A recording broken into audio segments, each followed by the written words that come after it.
Can you sing a little tune of that song? Olvidarte de un amor que no se va a acabar, de estar con todo el mundo, na na na na na. Hello, everyone. Welcome to episode 63 of the Iga and Carlos Tennis Show. We are coming to you right after the Canadian Open, the National Bank Open, with obviously the men playing in Toronto, women playing in Montreal. In this case, of course, we don't have Carlos playing in Canada, so it is going to be mostly on Iga getting to the round of 16 and then losing to Clara Tauson as we head over to Cincinnati. However, I think, this episode is going to be more focused on a couple of interviews that Iga has done recently. A couple of high-profile, at least one really high-profile interview that Iga did with Andy Roddick. We're also going to touch on Daria Abramowicz and her 2-hour chat. So, we're going to dive into those things. We're going to preview Cincinnati, and it's going to be a little bit of a different setup, just as is the case with the tours. This year is a little different with the Canada and Cincy, it being 3 weeks, 12-day events, finals on Thursday. So, what do you think about all of that? Yeah, we will probably chat about that too. We might as well do it right now. I think it's been a pretty ridiculous schedule, especially the two quarterfinals, the quarterfinals split into 2 days. That's just way too much. Easily could end on Wednesday. I don't see why we're doing this, just in general. Obviously, also the fact that it's 2 weeks after Wimbledon, that was a problem, especially on the men's side. Well, clearly not for Iga, and we will kind of get to that. But yeah, both of us, I think, have been at a couple of tennis events in the last weeks. Unfortunately, they weren't events where Iga or Carlos would be playing. But, well, we've had fun. And we, of course, kept our eye on whatever was happening over, for me, across the ocean. For you, not across the ocean. Anyway, what am I even talking about? Yeah, we'll probably just start from Iga's performance in Montreal, I suppose. Yeah, so like you said already at the top that on the men's side, you had Sinner not playing, Alcaraz not playing, Djokovic not playing. Who else was missing? I think Jack Draper wasn't playing either.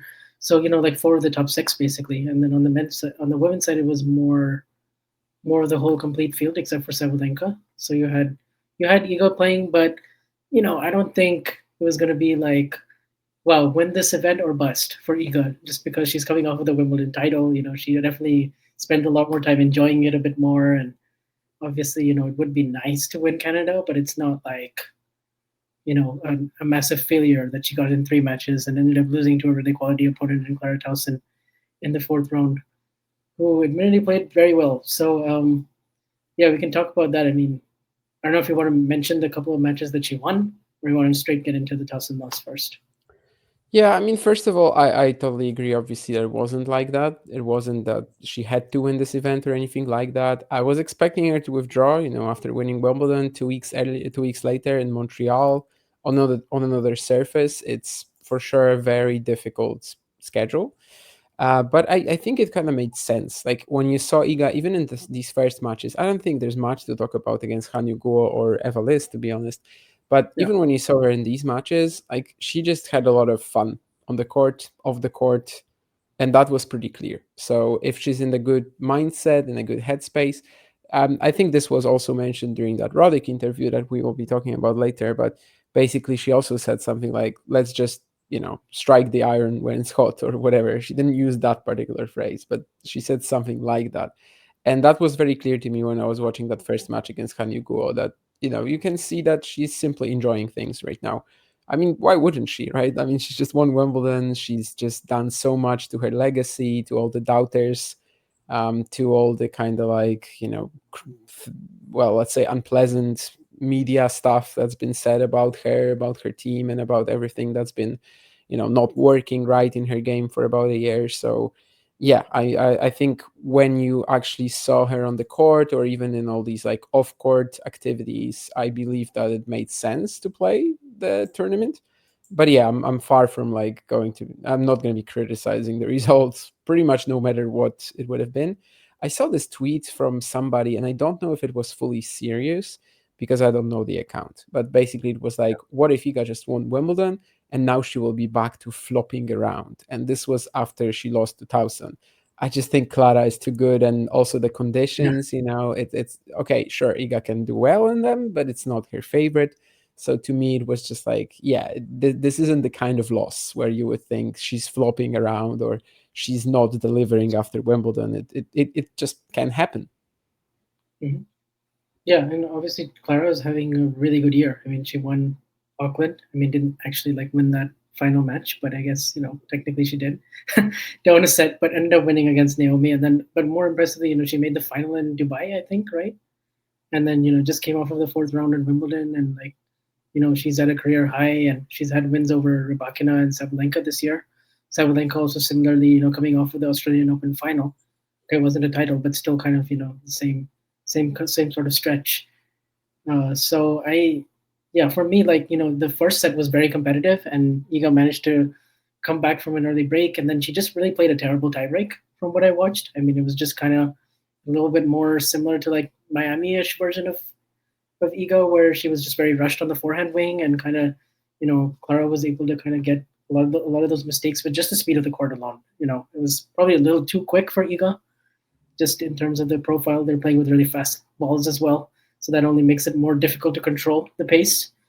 And then Tauson also has really good variety, so she can mix in the backhand slice, drop shot, the shorter slice, and Iga dealt with those really, really well at Wimbledon. But it's just like her footwork has to be super on point and precise and, full intensity. And sometimes she was just having trouble with the different balls that they were using here. So, and then, in the second set, she did also, it did kind of feel like, even though she broke back from 4-1 to 4-3, that the writing was on the wall a little bit. And Tauson was just coming up with really good plays. So I don't think it's sort of a super worrying loss for Iga. I think if anything, it could end up helping her because she has more time off before Cincinnati, where it's probably going to be closer to the U.S. Open. Like it makes sense to kind of go all out there, I think. And I mean, aside from that, also Clara ended up winning her next match. She nearly pushed Osaka to 3 in the semis, so I don't think it's like a bad loss. Definitely not. I mean, I think we said as well that at Wimbledon, Clara, it wasn't clear what was kind of like on with her physically, but she was a little under the weather, right? Yeah, on the stretch, she was just like defending with the slice and didn't really have any other option. Iga just like obliterated that slice and was accelerating of the lower ball without any issues. But Tauson is not the best mover at all. But if she can play that sort of first strike tennis, she is dangerous for sure. And sure, there were just not as many like extended points where Iga can move her around with the margins and everything. Certainly, she felt a bit more rushed than at Wimbledon, which might be a little funny to think about. But indeed, Wimbledon, even if it's still relatively fast, even if it's still grass, was actually a bit more suitable. Maybe it's the balls as well. You mentioned that. I think Iga herself has also said it in a few interviews since London that basically the balls that the women are using at the during the North American hardcourt swing, they're one of the lightest. They don't stay on your racket quite as much as the ones at Wimbledon. So maybe that was also part of the issue, but that's also maybe just another thing to I mean, she got 3 matches in. There are bigger, there's bigger fish to fry near the end of the season and towards the end of the season.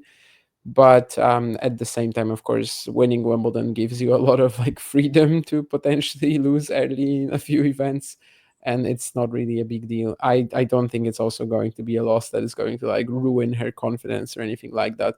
I think all the things that we've just said right now, that it wasn't particularly important to do so well at this event. It's also probably what she's thinking at the moment. Like, I'm sure she was frustrated with the loss, when it happened. She's a professional sports person. She's always going to have that. But yeah, it just doesn't really mean that much in the long run. It's still 3 matches in. Solid effort. There's not much more to say there, I think. Yeah, and also she'll be encouraged with how well she served. She had 8 aces. I think 6 of them came in the first set. And so some of that serving in the kind of higher speeds that we saw at Wimbledon with, she got rewarded whenever she hit her spots. Like, it was more sort of, just the clutchness on the return. Like, it took her 8 chances to finally break the Tauson serve. And then, like, I think also controlling the forehand, like we mentioned, with the speed of the court. And if anything, it just gives her more information heading into Cincy, which, from my understanding, is not as quick as Canada. Like, it's still pretty quick. Like, I was watching it today. It's still I would still say it's a fast court, but they've changed the surface. It actually looks a lot more like the Australian Open when you turn it on, with the blue on blue. But it's also a little bit like grittier, and I think the balls are still very quick, so it's still going to play pretty fast. But I think the court itself is not as fast as last year and not as fast as Canada. So that could even help her and Carlos more. I think for this. Potentially, yeah. I mean, to be fair, I really haven't seen that much tennis from Cincy yet. I know the conditions have also been pretty brutal. Like today, I was watching Blocks and Giron, for example, and it was like 30 Celsius heat. And yeah, I mean, that was maybe even more important than the conditions in that match. At some point, it was just a battle of attrition. We still haven't seen, of course, Swiatek or Alcaraz play in Cincy, but yeah, new courts, very different venue. I mean, basically doubled in size.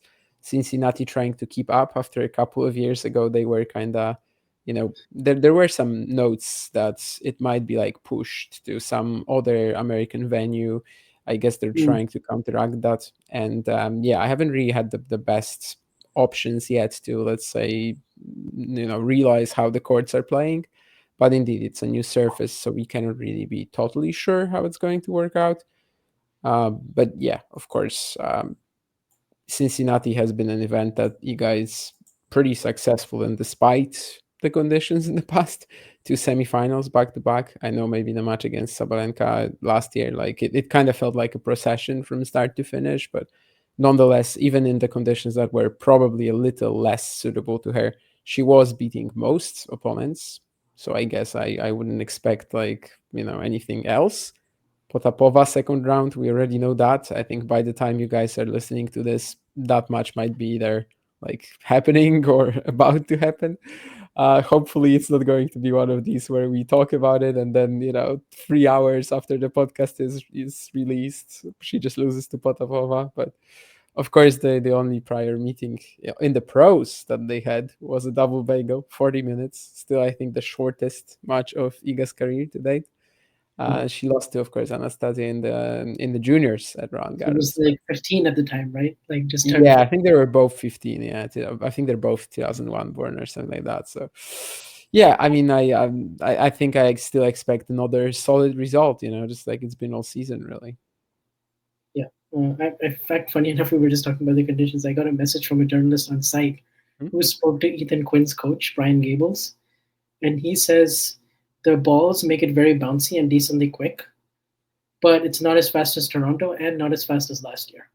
So, Okay. I mean, I would still say it's quick, but yeah, like Bouncy doesn't sound bad though for yeah, our the heroes. kick serve. Both these players have good kick serves and a lot of topspin on their forehands. So Yeah. why not it jump a little higher for the opponents? I'm sure they'll like that. But yeah, I mean, regardless of her draw, I guess she's in the same half as Sabalenka again. And it's kind of funny because last year, Iga was 1, Sabalenka was 3, and now it's reversed. But it's still obviously they have to win 4 matches to get there and play, but um, they really have only met once since last year in Cincy. Obviously, that was at Roland Garros. So, and I'm Yeah, curious it's to see. quite interesting as well because Sabalenka has to face Vondrousova Yeah, right away, I right? was going to say, yeah, Vondrousova, who's won the last 2 against Sabalenka, and it's a 4-4 head-to-head. And, it's the same kind of section they keep getting drawn together with Raducanu and Vondrousova and Sabalenka, kind of at Wimbledon. But I'm curious to see because I don't think it would just be like, oh, Sabalenka is an automatic block to get to the semis here. She does have to face some roadblocks. She also has Samsonova, I think, in the 4th round. So it's keys in the quarterfinals. So I don't think any person's draw is like super simple. I guess amongst the seeds from what I saw. So Yeah, I guess especially of these expanded events as well. It's just one more round where somebody can lose. I don't yeah, know if well, I mean, in the Montreal final and the Montreal WTA event, we've just seen a couple of unseeded players getting there.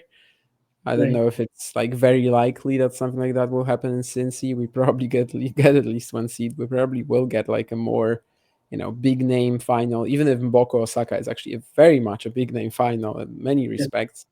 But yeah, I mean, I'm just kind of not sold on these longer events. I'm not gonna lie to you. I It's made part of why I haven't been following them too much is obviously because I've been away at challengers, and they are in the European time zones. So then I get back to the accommodation just knackered, and I don't get to watch them as much. But also, I don't know, it's just a little too much. it's Wimbledon, also 2 weeks just of break. it Yeah, also I just mean, feels like a watered down major, Like the thing is, these yes, Masters 1000s used to be special. Like they used to be unique.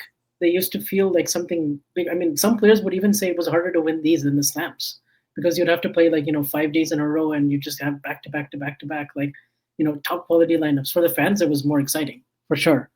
And then for the players, I guess it's like some are different. Maybe some prefer the day off, but dude, like I don't know. I mean, doing it in like a week and a half, having a final on Thursday, and you're starting Cincinnati the same day as the Thursday final, and it feels just too much.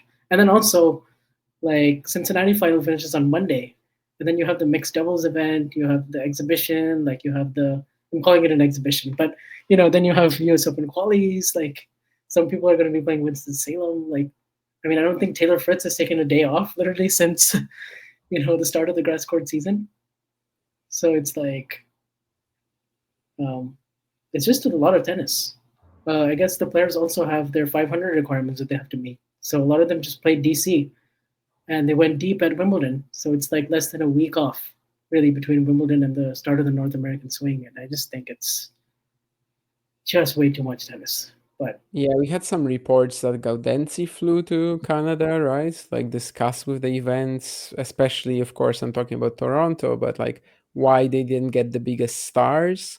mm, I think this year will be a big sign for the WTA, for the ATP, that something isn't right here. I mean, we will see how they like choose to approach this. I know that the 2026 calendar, like it's going to be tough to change something in that, right? I mean, it's just too late for that, really.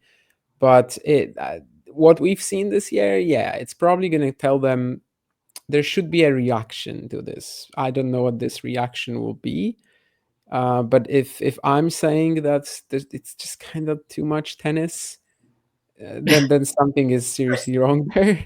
I mean, that of is course, very I've true. Yeah. just been enjoying different levels of tennis at the same time, so I don't mind. But even like somebody commented, I think on my Twitter maybe like a week ago, man, you've been really deep into this challenger thing over the last few days, but we need some information on Toronto and Montreal.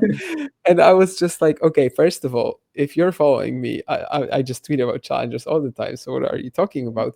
But also, yeah, it kind of makes sense because I just couldn't get myself to be excited about these matches, about these tournaments, about these stories, other than, of course, like, the qualifying in the first few rounds. So something is definitely not working right there. And I think you're also very right to say that it used to feel special. Like when you had Indian Wells and Miami being 2 week events, nobody complained. Nobody Yeah. ever said a bad thing about that, just because it was once a year and it had that special feeling.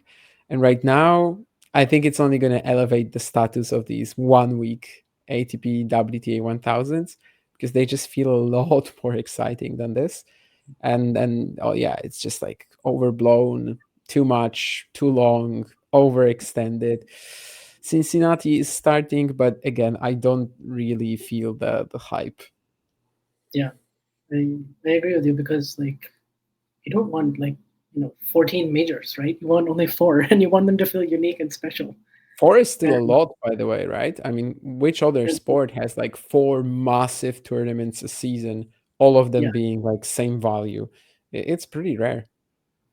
and now even three of the four slams are 15 days instead of 14. But they still have like this unique major feel to it. Yeah. Whereas these are, I mean, Indian Wells at least they don't like split up their quarterfinals. So I like the way they schedule it, where it's like okay, like sure the round of 16, you know, it makes sense to split them up, especially if it's men and women. But then you just have like two singles matches a day, and it's just like you have to wait 3 days to get that done with, and that's where I lose interest. It's the quarterfinal stage.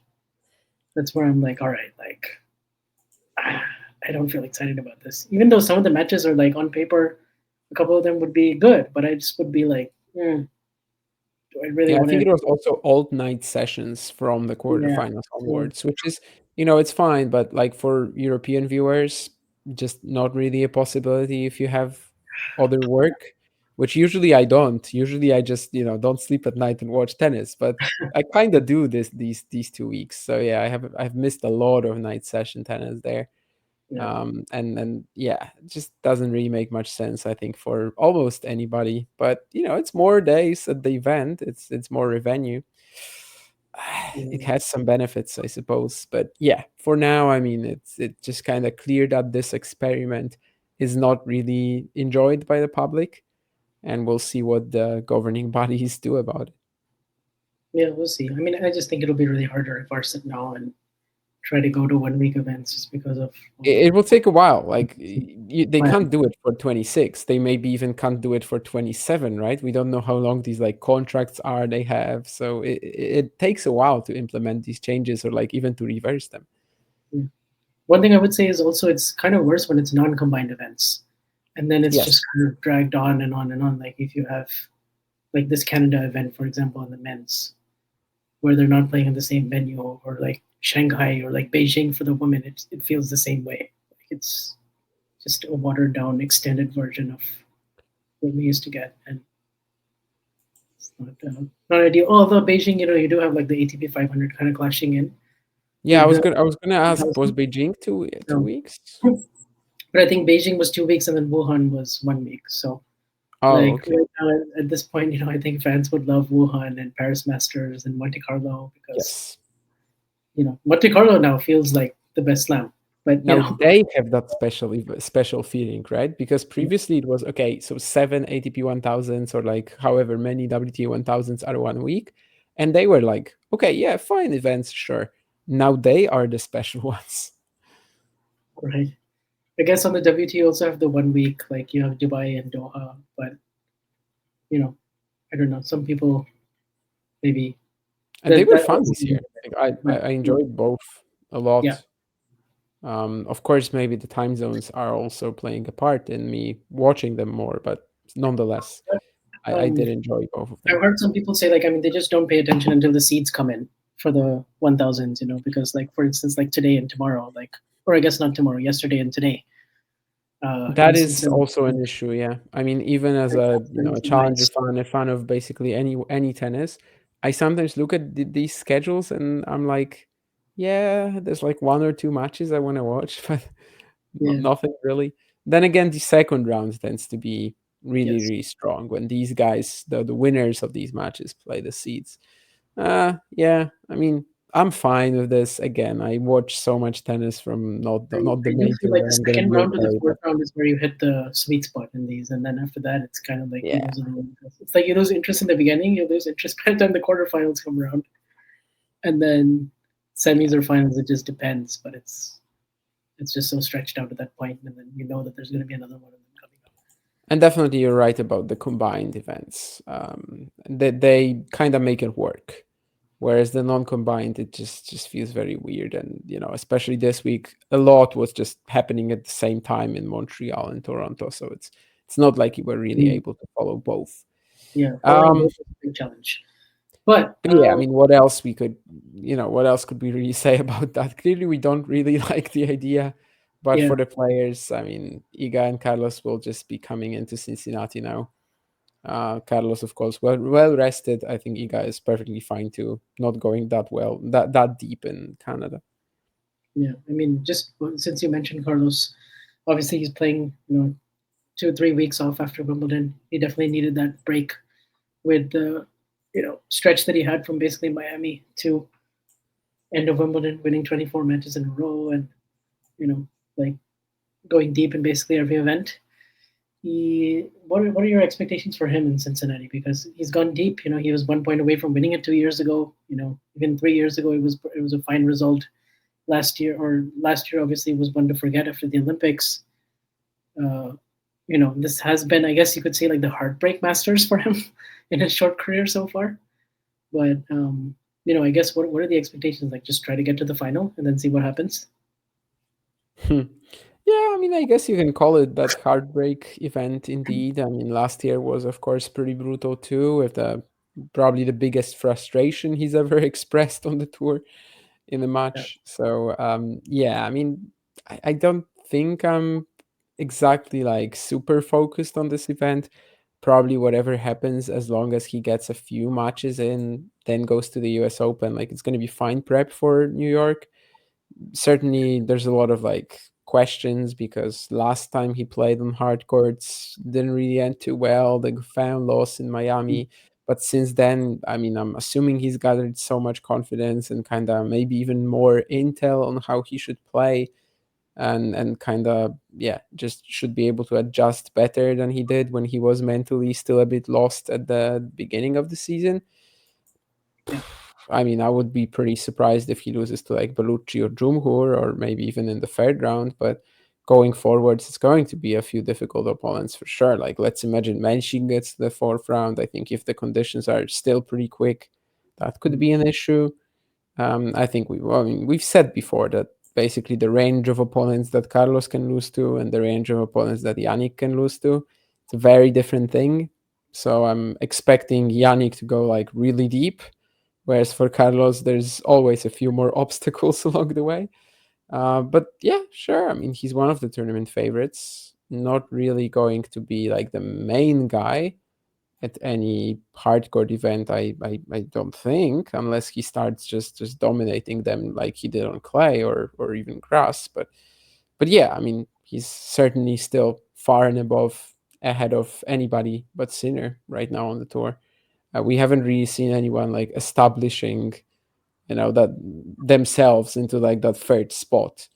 Djokovic, Draper, they're not even playing Cincinnati. Zverev has not been taking the chances.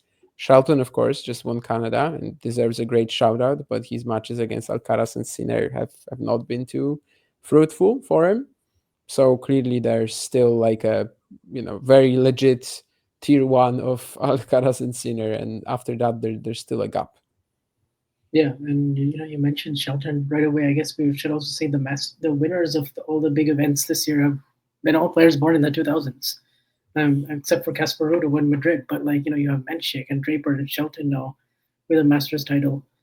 Particularly also when Sinner and Alcaraz are not in the picture or one of them loses.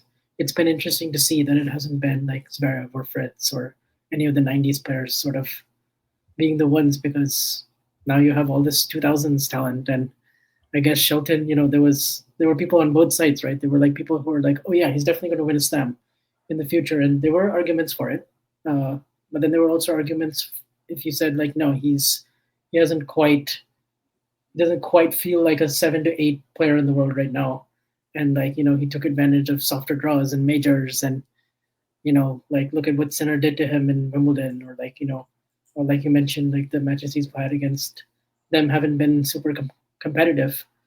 But a win like this, or a week like this, I feel like was missing from him, from his resume. And so for him to, I guess, beat De Minaur and Fritz the way he did, like, just show off a lot more than just a serve, and just be willing to like grind out points from the back of the court and be super patient, and be like relying on his athleticism and his movement. Like the backhand looked a lot better to me. Like he was using the slice very well. Like he was doing a lot more than just holding serves and getting to tie breaks and getting himself in lottery matches continuously. So I was impressed by the progress that he makes. And now he's, I think, fourth in the race and sixth in the live rankings. So this was kind of a big week for the people who are, waving the Shelton flag and saying that he's kind of the guy next in line after Sinner and Alcaraz.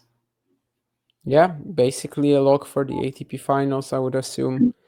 Indeed, it was kind of missing in his arsenal, in his resume. I mean, I'm not saying a title maybe, but yeah, didn't even have an ATP 1000 semifinal compared to his Grand Slam record. It looked pretty poor. Obviously, slams, we've said it before, best of five really suits him. Also, like the big stage, but the ATP 1000s, they're also big stage. They're also like massive venues Yeah. typically. So yeah, I do think it was missing in his game, even in his resume, even though his actual game, besides the fact that it gets into that lottery zone a little too much, besides the fact that he doesn't trust his own baseline game a lot. I mean, yeah, besides that, I think it was perfectly fine for that sort of a run. there are definitely two ways to look at this Grand Slam season for him because, well, he's very consistent, but also the matches against Alcaraz and Sinner, they never really felt like actual matches where both players can win. Mm. But I still tend to look at the glass half full angle here, and basically think that the way that he's been so consistent, it can lead to something special in New York. I guess it also could be a question of something like, Draper, Wimbledon, and everything. Like, this will be the first time Ben Shelton is probably looked at as one of the main contenders for a slam title. Like, maybe the third guy after is that? I mean, depends on his Cincinnati result, maybe. But he could be literally looked at as like the third favorite for the US Open. Draper is injured. Zverev isn't really doing that well. Maybe Novak. I mean, a lot of people are just going to say Novak Grand Slam. He's probably up there, yeah. But Shelton will be like a top 4 contender probably for the US Open, and that's also going to be new. That's also going to be something to handle. So I don't know how he's going to do this directly, like right now. But I was certainly very pleased to see Ben, yeah, just relying on himself, relying on his qualities, on his athleticism, on his baseline game a bit more in these matches and in this in this run in Toronto. And yeah, I think for the future this is a great sign for him. And yeah, just even being a lock for the ATP finals, that already kind of tells you, well, I've made progress this year. I've won an ATP 1000 title. I've made the ATP finals. I mean, that's already this already means that like the season for Shelton will be successful. Yeah, so it shows that there's quite a lot of things to, as far as this season goes. Yeah, like you can't argue with the semifinal in Australia, Wimbledon, quarters, Munich final run this week. Like there's a lot more good weeks that he's putting together, and so that shows that in the race that he's fourth. And yeah, I mean, it'll be interesting to see how he handles that pressure, because I actually didn't think about it like that. The Draper comparison makes sense. We'll see, because, well, I think there's not much to say on Toronto. We can sort of move on to the interview that Iga did with Andy Roddick. So, I mean, certainly this was hyped up like probably 2 weeks before it actually came out. And, people were excited about it. Roddick has brought on, players like Collins before and Sabalenka and other active players on. So I wasn't quite sure what to expect. But I must say I was very into this interview. Like I watched it a couple of times, and, there were a lot of like highlight moments in terms of Iga kind of showing off her personality. And so that was kind of nice to see, because she felt it was much more different than some of the press conferences that we've seen, for example, the last year. And it's just harder to be like that in a press conference setting when you don't have those long form interviews. And obviously the rapport with Roddick kind of helped, because there was a little bit of like, I think John Wartime said, like, game meets game or something. And I think some of that is true. Like the way that she was just very kind of funny and open and honest with Roddick. I don't think there's that many people in the media that she would have that sort of rapport with. So we got to see a lot more of her personality come out. And obviously, they did touch on some heavy topics like her doping case, which she joked about at the end.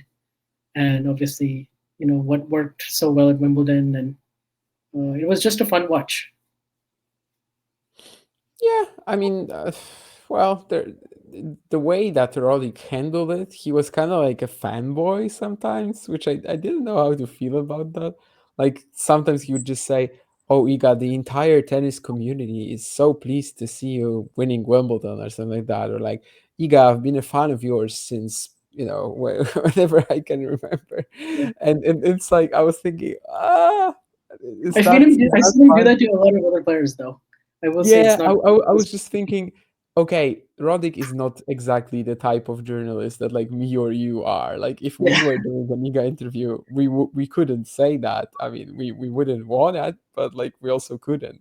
He we can, couldn't get and away with yeah, the that. interview, like they pulled it off. Yeah, in the interview, I think why it was especially interesting is that simply we don't have content like that with Iga almost at all, Yeah. and to kind of see a bit of a different side of her, a little bit more funny definitely than in other interviews.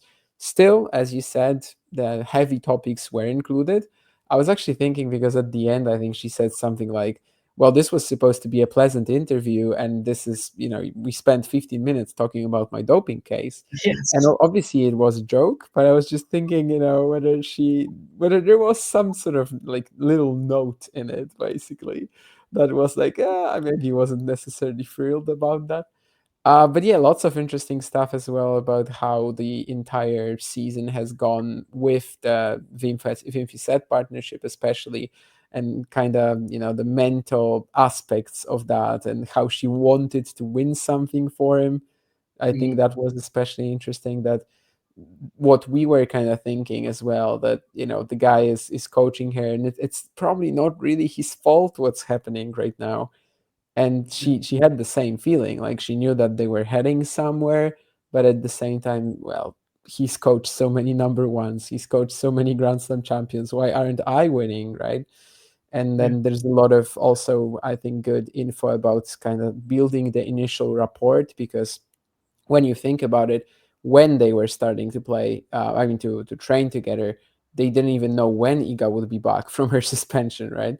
So it's very understandable that you can kind of like build a good connection based on that, because he was clearly in it for the long haul. Not, I mean, he had an idea for her from the start. It's not like he just kind of swooped in to take another Grand Slam title, to add another WTA number one to his resume, because that was a criticism I saw from a lot of people when that was first announced, right? That the guy doesn't like build up players, but he just shows up, Mm, already works with very successful players, and then basically adds more to their tallies. And it's not really how things went with Iga, especially now that they have that Wimbledon title. So that was also pretty cool, I think. And then, yeah, just in general, maybe that was the part that I looked into the most. Also, Iga saying that, like, her stubbornness in many I ways was just gonna is mention an that. asset, and also, yeah, it's a drawback too, and it's maybe why some of the changes that Vim was trying to make took a while. Yeah.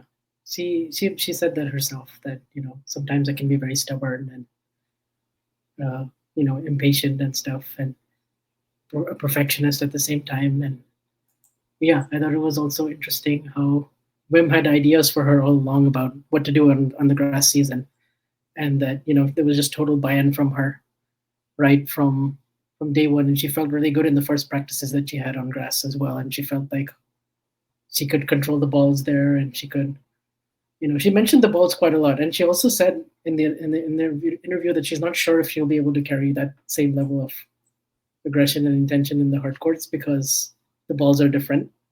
So I kind of used that a little bit as well in my analysis earlier about her loss to Tauson, because I think she said it afterwards as well, and before. So there was already something kind of in her mind at this point when she was heading there. But overall, even about the case as well, like the story that she told about how she was really happy with the photo shoot, even though she was just trying to hide the fact that she's just come across this massive disappointment, and yet it came out so good.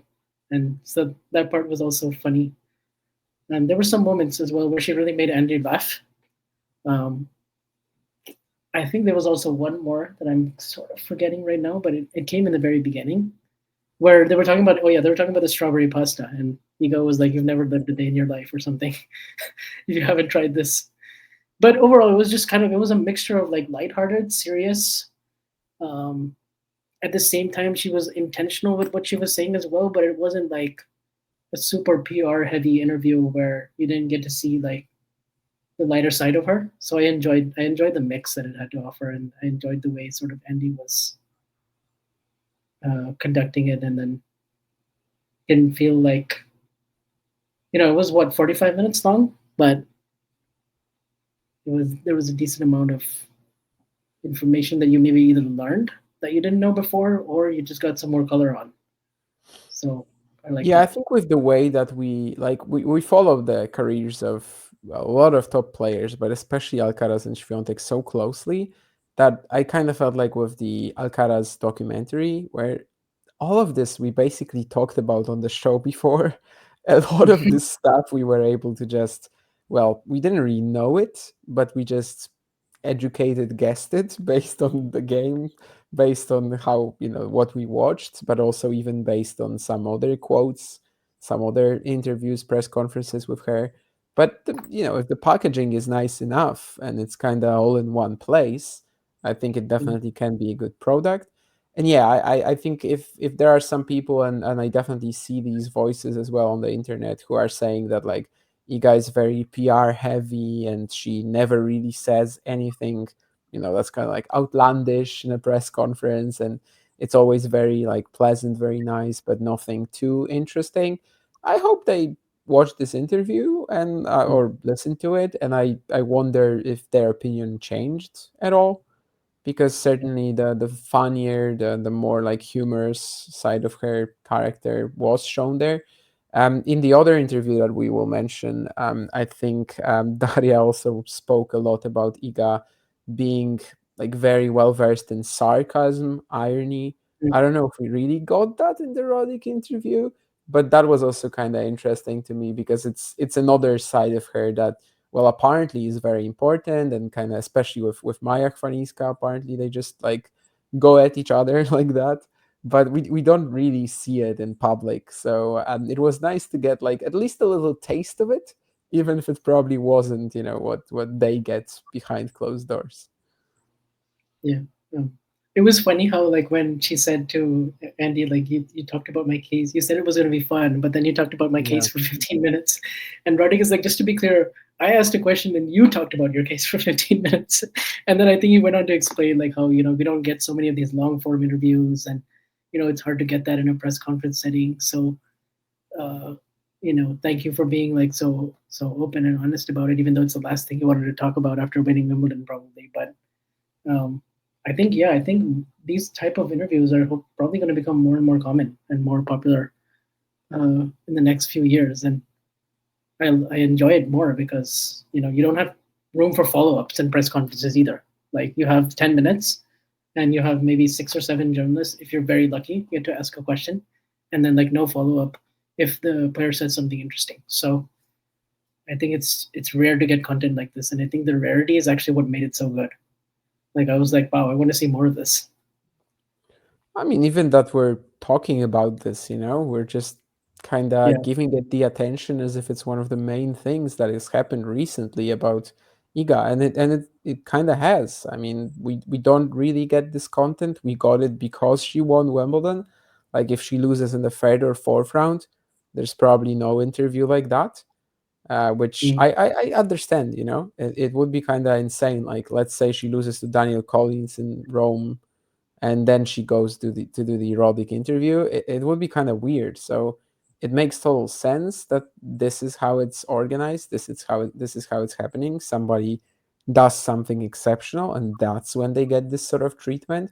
But because it's so rare, because we don't really have content like this with Iga, maybe other than the Caroline Garcia interview, it does feel pretty special. And I think when I saw, maybe not even the fact that it came out, because at first I wasn't thinking about listening to it, like it took me a few days, but then when I Yeah. saw how so many people on the internet were talking about it, it became very clear to me that, okay, yeah, this is something that we 100% have to do on the show.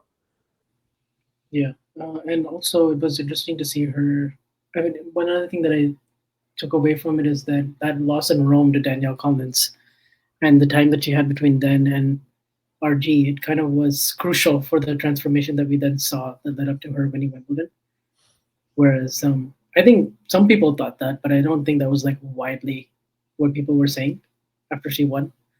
So it was kind of like that whole build up of better tennis, better form, probably where she and Wim really started to be on the same page, and she started to implement a lot more of those tactics. So, like even in the Rybakina match, for example, at Roland Garros, we saw her go back on the return of serve at the start of the second set, and okay, she didn't end up winning RG, but I still think that win in hindsight was very big and could end up being, a big match that we look back on in 2025.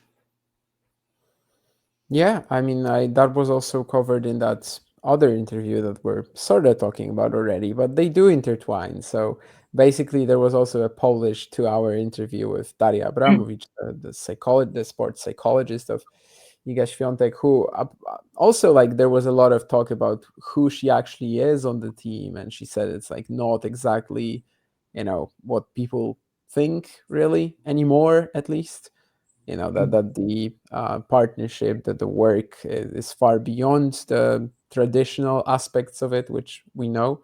But she also, I mean, Daria also pointed out the Roland Garros, but maybe, well, both the preparation for it. When she lost in Rome, she obviously goes to Paris for like a long time. She's just sitting there, and she mentioned some of the practices that she had there, like with Tabilo, for example, or with Marty Tasson, that it was just a lot of fun on the court. And at the time, Iga kind of needed that, right? After the tough losses, after the pressure, after the expectations, but basically about Roland Garros and kind of the end of the clay swing. And that's something that we also, I think, was our opinion on the show, is that basically it was still a positive, that three set loss to Arena at Roland Garros, given what was happening earlier, the fight there in the first set, in the second set, it was still actually a positive tournament for Shelton in the end.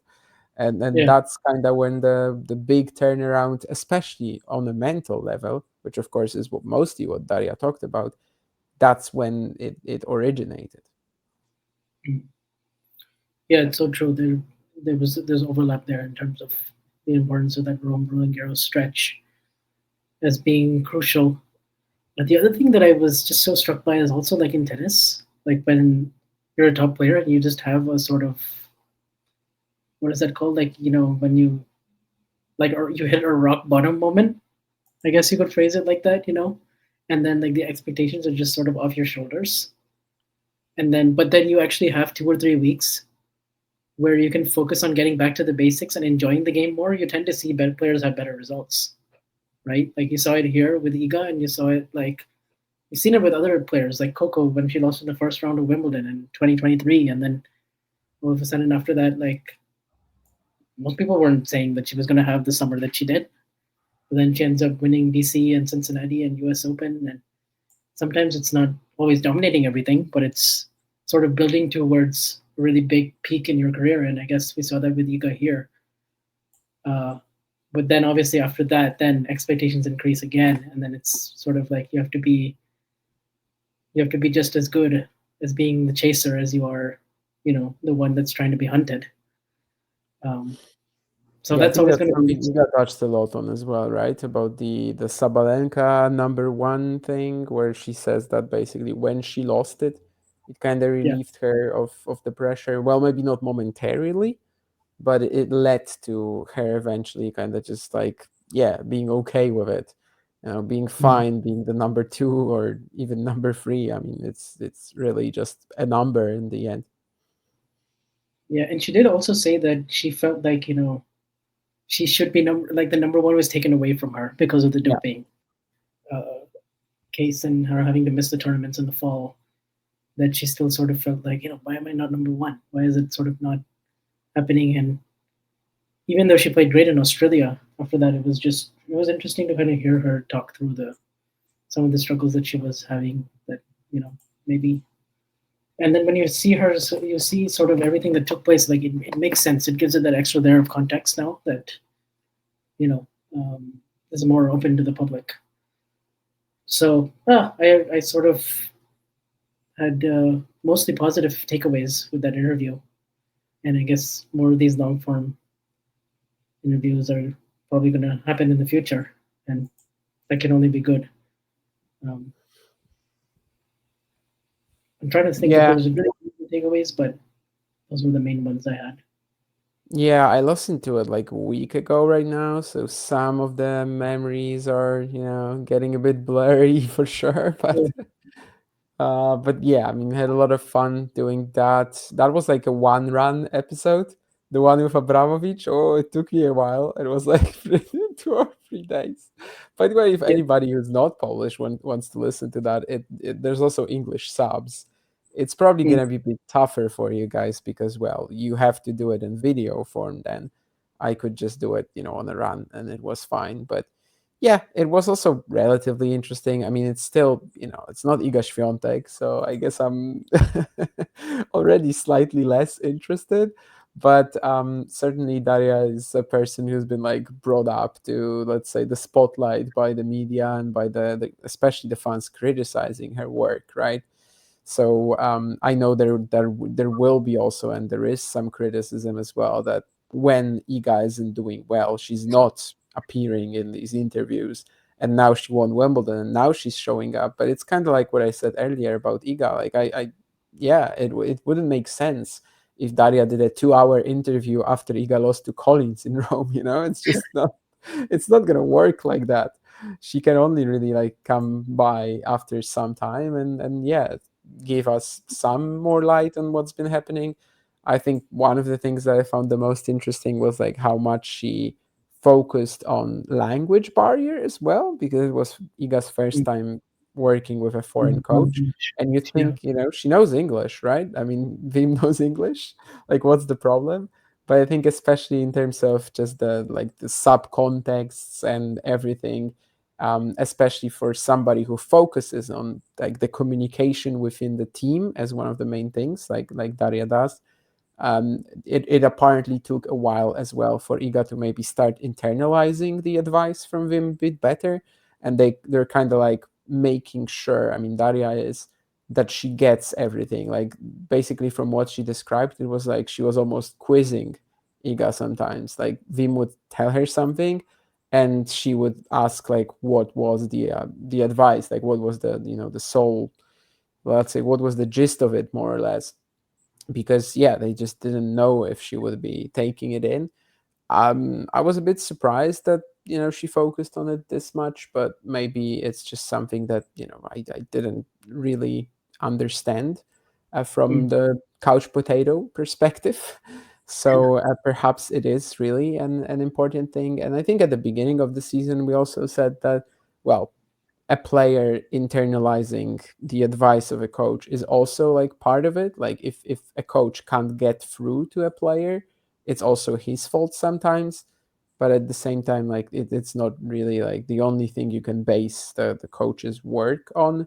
And it was very difficult in the first few months of the season to just for us to estimate whether it's the ideas that Vim is supplying that are not working, or whether it's just not the right time for them, maybe. So of Mm. course, both in the Iga interview with Roddick and also in that one with Daria, it just kind of makes it even more clear that, well, I think we were both right to kind of give them more time and just not expect stuff to happen right away. But in the end, yeah, it turns out that they could get into a better rhythm of working together, and just for things to start like coming together into one piece. Yeah, it's interesting to see like the coaching styles and how they're delivered to players, and like that messaging of who it's coming from and what and how a player internalizes is such a big part of the coach player dynamic. And like, Iga has been used to sort of Tomas's style, which from what I've heard is like much more direct and much more like, do it this way and this is how it should be. Like it's very much like layered and like formulaic in a way. And that's kind of the player that Iga became. Like she became really good at playing like her style of tennis. But then I think Wim came in and he's like, hang on, I have a few more different ideas here. We can change it around. We can make you a little bit more adaptable. You can play a little bit more on intuition. Whereas before it was much more, okay, like this is what's working. We're gonna keep on doing it. And so there was a little bit of like that shift that I think it takes a while. Like when you give a player a few more options for them to know like when to use it, how to use it, buy into using it, and then change it mid match and actually apply it. Like I can see like where for someone like Iga who's more admittedly stubborn, and also the language barrier thing that you mentioned, like I can see how putting that all together would take a while. And by a while I mean like 2-3 more months maybe than we were expecting it to. Uh, so it's interesting also because now Tomas is with Naomi, and obviously they swapped coaches. And since that Roland Garros 2024 match, and you see sort of right away already Naomi's having better results. I mean, it's just 1 week, I know, and she had to save match points He against flew Samsonova. and he flew in, I think, yeah, like maybe the But I day did hear after Naomi the say this Samsonova during the match, week. or was it during Yeah, the I did like on hear the Naomi say during the week though that she likes how direct Tomas is with her. Okay. tactics and advice, and how it's like, okay, yeah, you have to do this, and there's like total buy-in, and it's like, okay, because I did see also some comments online where people were like almost sort of discrediting the work that Tomas put in to making Iga the player that she is, and I was like, hang on a minute, like I mean, Tomas basically built Iga up from like 2020 to 2022, and like, you know, gave her like that solid foundation to become the champion that she is. So I find it interesting that like Naomi, I can't wait for the next time Iga and Naomi play now with the swapped coaches. It gives it a little bit of an extra dynamic. Yeah, for sure. It was also mentioned in that Abramowicz interview, like they asked her whether if she stopped working with Iga, she could work with like somebody else on the tour. And apparently she had a lot of offers like that, even from some, relative top players. She didn't want to give names. But like basically she said that probably in her line of work, not really, which is funny because like coach, of course it's very different.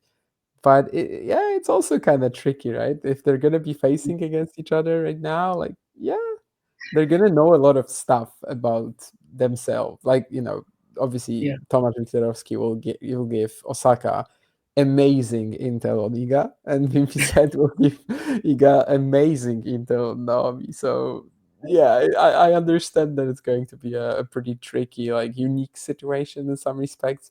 But of course, it's not something that is like unusual on the tour. It's happened many times before. yeah, But yeah, I think what you said is very true. Of course, that Tomasz is just like very direct with this, and what he did to Iga's game at the start of 2022, and then basically turning her into that robot.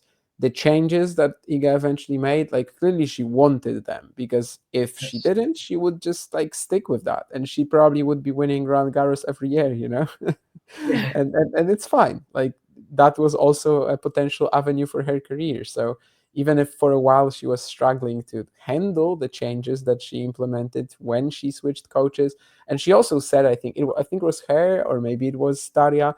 Honestly, at some point, I just don't know who said what, because the two interviews, they have a lot of similar topics, of course. But one of them also said that Iga just does not like changes whatsoever. So it takes a while I think, yeah, for her to and so, adjust to basically any small thing. And right, I'm not even talking about coaches, could be somebody else, could be something that she just does different in, let's say, preparation for tournaments, preparation for matches.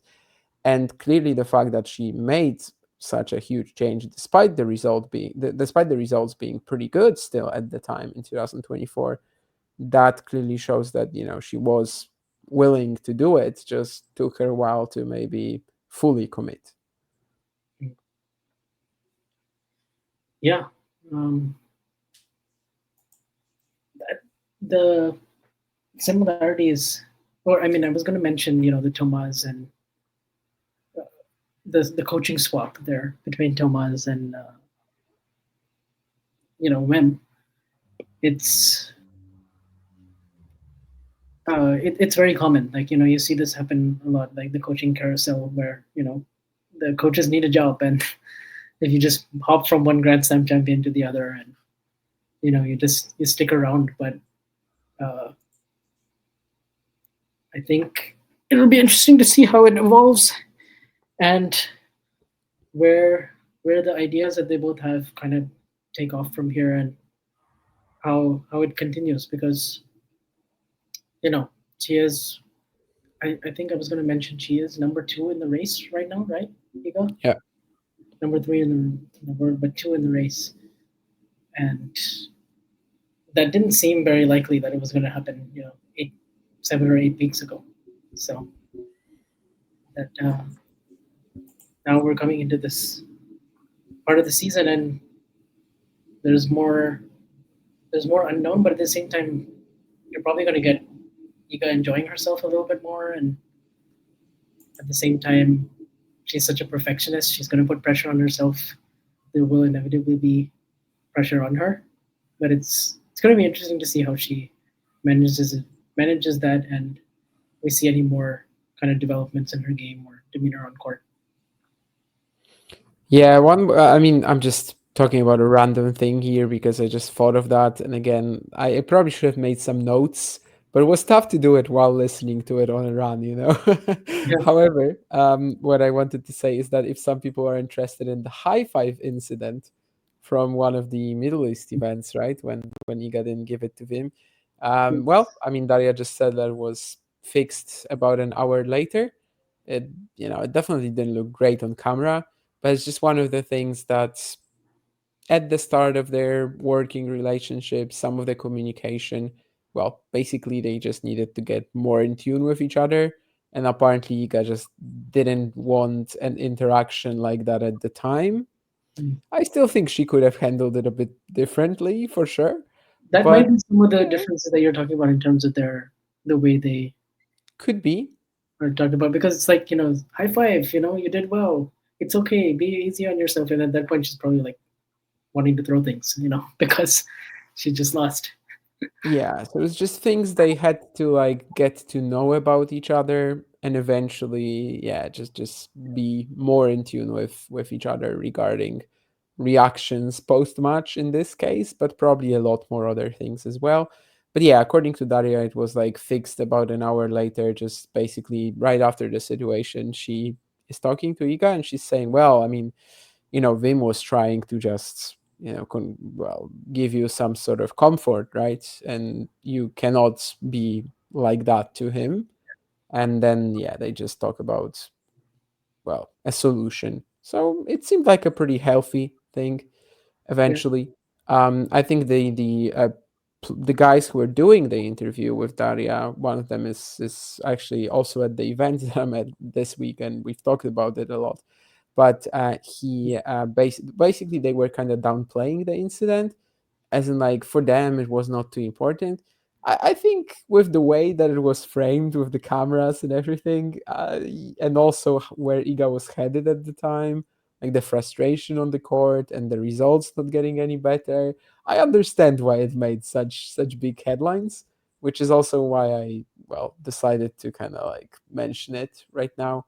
But yeah, I mean, it also maybe serves as more of a general purpose thing that some of the communication between them just needed to be a little bit more yeah, well, basically they needed to find a way that would be more suitable for both there. And at first maybe it's tough to do that with somebody new.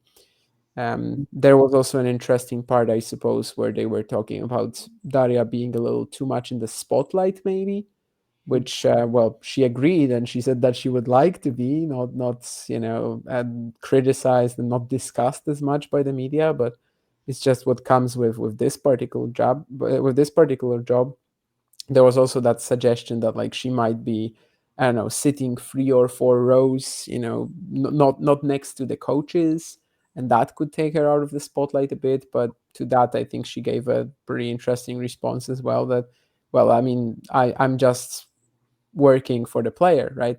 The player decides. If the player on a certain day thinks that they need more support, the player, of course, in this case being Iga, and like the team to be very vocal, the team to be very much just willing her on, they're gonna do it. If on the day the player decides like she doesn't want that, they're gonna do it. And it seemed like Iga is very like different depending on the day. In this case, they mentioned some other examples, like, I don't know, Alcaraz, of course, talking to his team pretty much after every point, or somebody like Taylor Fritz saying he doesn't like on-court coaching, the idea of it at all, that it should be an individual 1v1 battle. It seemed like Iga is very much just, I don't know, yeah, on that day she needs a bit more. On that day she just is locked in and is fully focused. And that's also part of the preparation for the opponent sometimes, because Daria says she like watches a lot of tennis and like notes down some body language things and stuff like that from the opponents as well. So basically they also adjust how they support Iga in the box based on whether she has that focus, whether she has that ability to like lock in into the match by herself, or whether she might need some sort of like extra, extra things from the outside, I suppose. And maybe sometimes the opponent also comes into play with how she behaves, with how she can be maybe just I don't know, Laura Siegmund, and then you need the player to be a little bit more focused on tennis and not what on the German is doing. That's funny because I've always wondered like how much attention tennis players are paying attention to what's happening to their opponent on the other side of the net, like emotionally. Like, are they paying attention to all the different body language and cues? And sometimes, if you're so focused on yourself and your own tactics or the way you want to play, like you can actually miss out on key details there.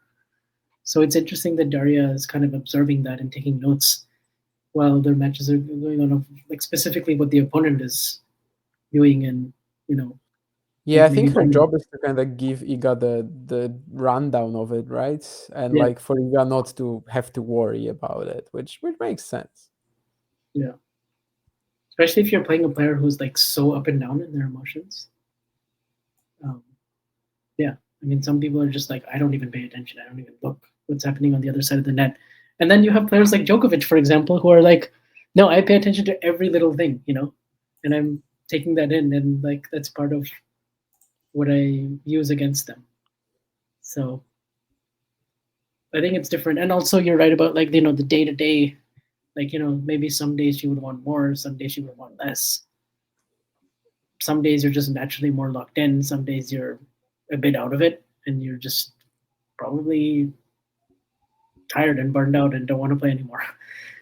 Like in terms of also she plays with such high intensity as well that I think managing that is very key. So she definitely needs someone like Daria on her team to kind of help her with all of that, especially at the level that these players play at. And with how long the season is, like we talked about before, it's just probably so hard to be locked in for every little swing and every single little match. Um, yeah, I think in general, what I find interesting about the WTA right now, just more big picture, is no one has won more than 3 titles this year. So like only Sabalenka and Pegula have 3 titles. Nobody else has. Even a handful of players, only a handful of players have won 2 titles. And then you have many new winners. So it's like, even Sabalenka, who was number 1 by a big margin, like was winning 1 of every 5 tournaments that she was playing. So it just kind of shows like how hard it is to kind of like win tournaments in a row, put together these streaks, like the 37 match win streak we saw from Iga, or the 24 match win streak we saw from Carlos, or the 26 match win streak that Sinner was carrying. Like, I do find it kind of crazy that only 2 players have won 3 titles so far, and you don't have like someone with 5 or 6 or 7. It could change by the end of the year, but Yeah, I mean, I think on the ATP tour it's not that much different because it's only Carlos with like a lot of Carlos has titles, 5, right? right? Yeah, and after that it's like Darderi, Bublik, but it's Yeah, also, of course, you have a lot because more. Sinner. You have a lot more like 250s, and Yeah, it's also because there's Sinner was out for a while and he has 2 titles, but it's Australian Open yeah, and Wimbledon. correct. So yeah, I mean the WTA tour definitely has had a few like huge names this year, probably like 5 of them more or less. So you Yeah, have the 3 Grand Slam champions plus Andreeva with the back-to-back 1000s, and of course also Sabalenka, who's the most consistent player of the season, but doesn't have that slam. yeah, But yeah, I mean it's not been a season where like somebody dominates, mostly because Arena just hasn't been winning the finals. the finals. Yeah, 7 finals, three wins. So it could. There is a world where like she could be, like she's 5 or 10 points away from going for the Grand Slam. Yeah, But there is a world where she's like on 10K plus points for the season already and just completely dominating. But of course, it's a slam based world, and in the slams, she's had a few performances where mentally she does not deliver. So, still feels like catchable in terms of the race. I don't know if it's too important. I've said it before that, like, for me personally, number 1 is not massive if you've already been there. yeah, But yeah, it doesn't feel like she's as far as she probably could have been. yeah.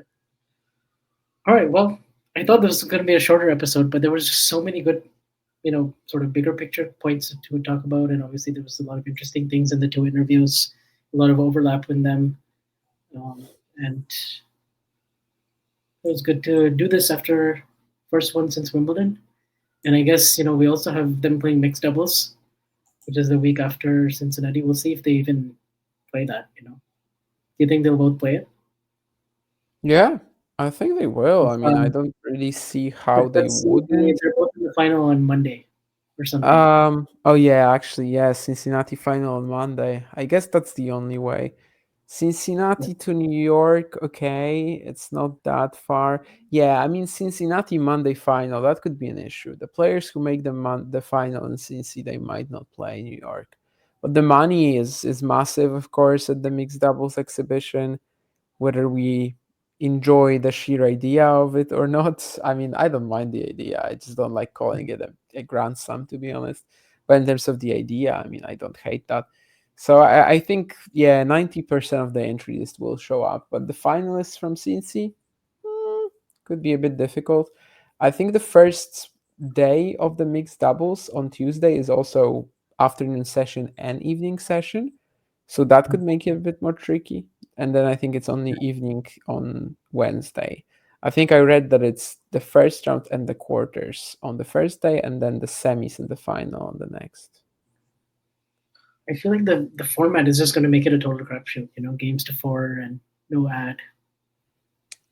It's an exhibition, for reach players who just will get richer. I mean, $1 million prize money, I guess. yeah, I mean, whoever wins this, like, it's not gonna change their lives. Right. Yeah. Well, for now, I guess we'll do this after Cincy, and then we'll also have a U.S. Open preview, and we'll try to make it all work in this mess of a schedule that we've got.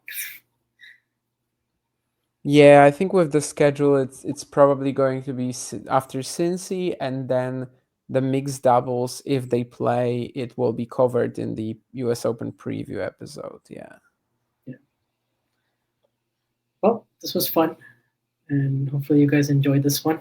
And episode 63, be sure to follow us on Apple, Spotify, YouTube, wherever you get your podcasts. We appreciate how well the Wimbledon episode did.